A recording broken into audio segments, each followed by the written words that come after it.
So my name is Jim Pira. I'm 56 years old. I was born in Tanzania, which is in East Africa. And I've been in this country for about 35 years. Okay.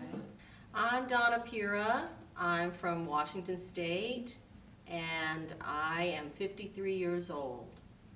So when you were growing up, you know, what were the messages you received, or what did you know about LGBT people, gay people? Was that even a thing? Did you even know they existed?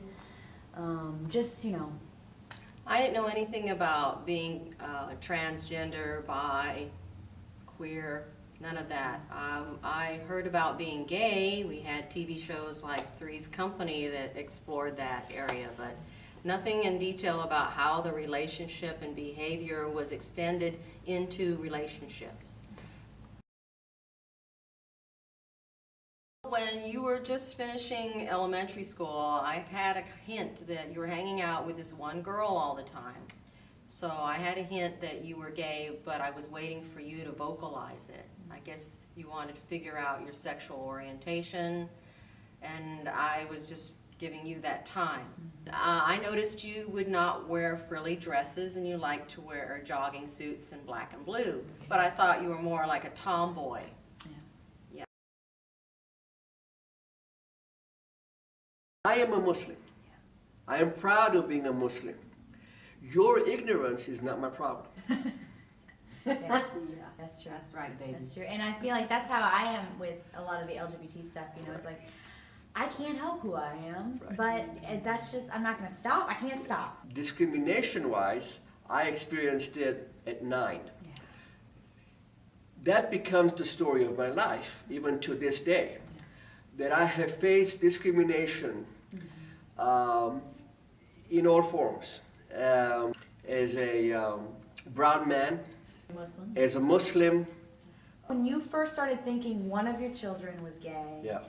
what are these thoughts as a parent? As you Oh, know, the first thought to me was, well, for Iman was, what a shame, because he's a really good-looking guy.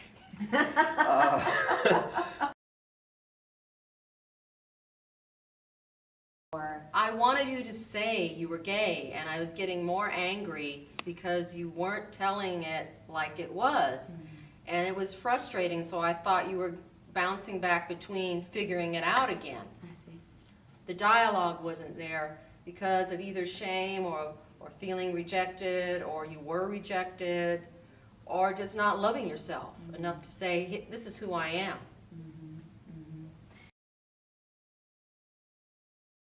My dad always brought us up to respect all kinds. That's okay. When you came out and said, you know, you had, the first thing for me was, well, great, because she won't get pregnant now.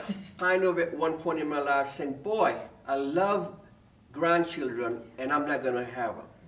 We went to family therapy together.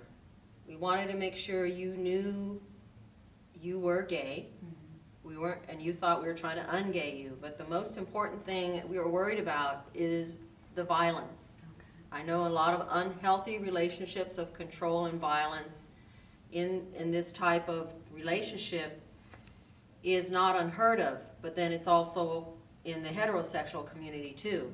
So that really worried me. That really concerned me, because you can lose yourself for somebody else out of love, and that's not real love when they hurt you. You know, our relationship was rocky for years, you know, and it was because I thought you were rejecting me, and that you were just not proud of my decisions, and it wasn't just sexuality, it was just, you know, I was making some decisions. Crazy decisions, right? Because I was being young. So I feel like it was because I started bringing It wasn't around, crazy to fall in love with another woman. What was crazy was the outrageous behavior you would do just to say, I am gay, look at me. And I'm going like, okay. All right. Okay, we get it. Beyond gay, what is this, you know?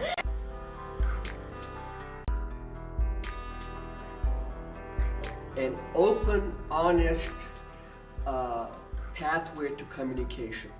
I think when we are posed with challenges, not to be afraid of speaking out, and being an instrument of positive change. I think for you also, I found out that you were communicating through your art.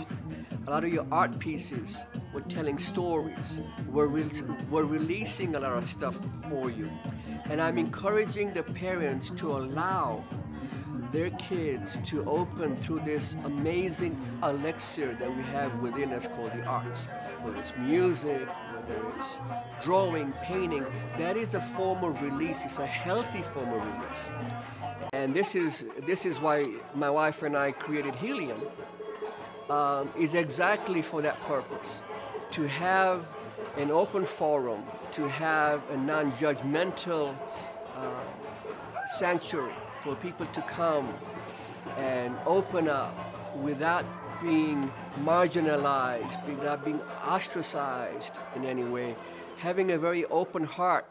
And if you disagree, you agree to disagree. I think the key thing to bonding people together and transforming themselves and knowing themselves is exploring their inner creative.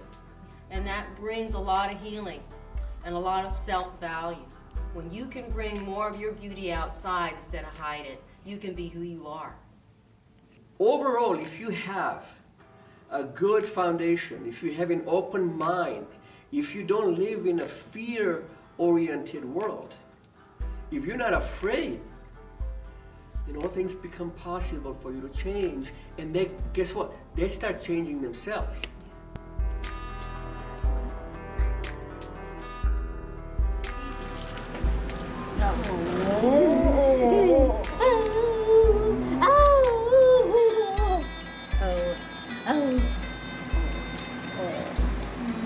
Family kiss.